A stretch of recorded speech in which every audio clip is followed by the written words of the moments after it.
আসসালামু আলাইকুম এভরিওয়ান। আজকে আমরা একটা ইকুইভ্যালেন্ট রেসিস্ট্যান্স বা তুল্যরোধের একটা ম্যাথ সলভ করব। তো এখানে আমরা বেসিক্যালি যেরকম সার্কিট দেখি আরকি, সেরকম সার্কিট কিন্তু এটা না। তো এখানে বলা হয়েছে যে কোয়েশ্চেনে find the equivalent resistance of point A and B. তো আমরা দেখতেছি A point and B point.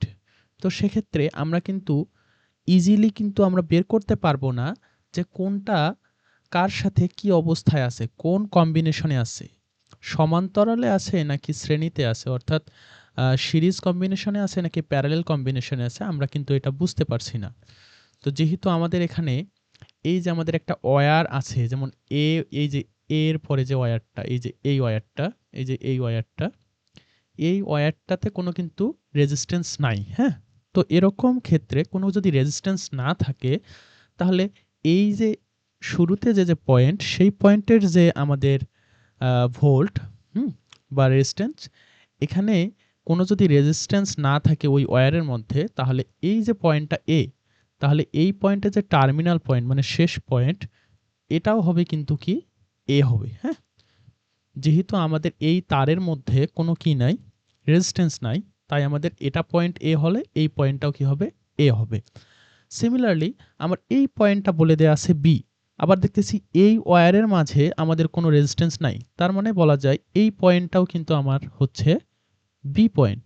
ওকে, তাহলে আমরা এখন দেখতে পারছি এই যে 10 ওহম, এই যে 10 ওহম, এই 10 ওহমটা হচ্ছে এ আর বি এর মাঝে আছে।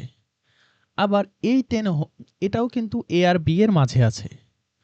আবার এই যে 10 ওহম, এটাও কিন্তু আবার এ আর বি এর মাঝে আছে।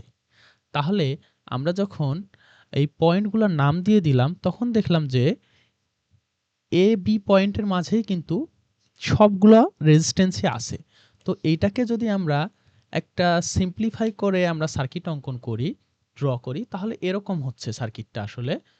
তাহলে আমাদের এরকম হচ্ছে, তাহলে এই পয়েন্টটা যদি আমরা এ ধরি, আর এই পয়েন্টটা যদি আমরা কি ধরি, বি ধরি, তাহলে এ বি এর মাঝে আছে আরেকটা, আবার এখানেও এটা আছে, আবার এখানেও এটা আছে। তার মানে এটাও এ পয়েন্ট, এটাও এ পয়েন্ট, এটাও বি পয়েন্ট, এটাও বি পয়েন্ট। তো আমরা এগুলা না দিয়ে আমরা একটা পয়েন্টে দিলাম যে আসলে এ আর বি পয়েন্টের মাঝে এই তিনটা রেজিস্ট্যান্সই কিন্তু প্যারালেলে আছে দেখতে পাচ্ছি। তো এখন কিন্তু আমরা বুঝতে পারতেছি প্যারালেলে আছে। তো সেক্ষেত্রে কিন্তু আমরা এটার ইকুইভ্যালেন্ট রেজিস্ট্যান্স খুব ইজিলি আমরা বের করতে পারবো। তো সেক্ষেত্রে আমরা জানি আমাদের প্যারালেল যদি থাকে কম্বিনেশন, তখন আমরা লিখি 1/Rp equal to 1/R1 plus 1/R2 plus 1/R3।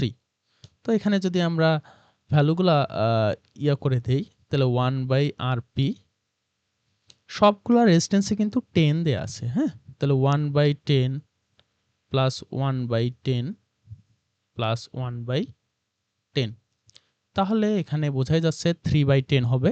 তাহলে 1/Rp ইকুয়াল কি হচ্ছে, 1/Rp হচ্ছে আমাদের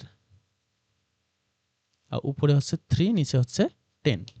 তাহলে আমরা therefore লিখতে পারি Rp এর ভ্যালু হচ্ছে কি 10/3 ওহম। তো আশা করি বুঝতে পারছি।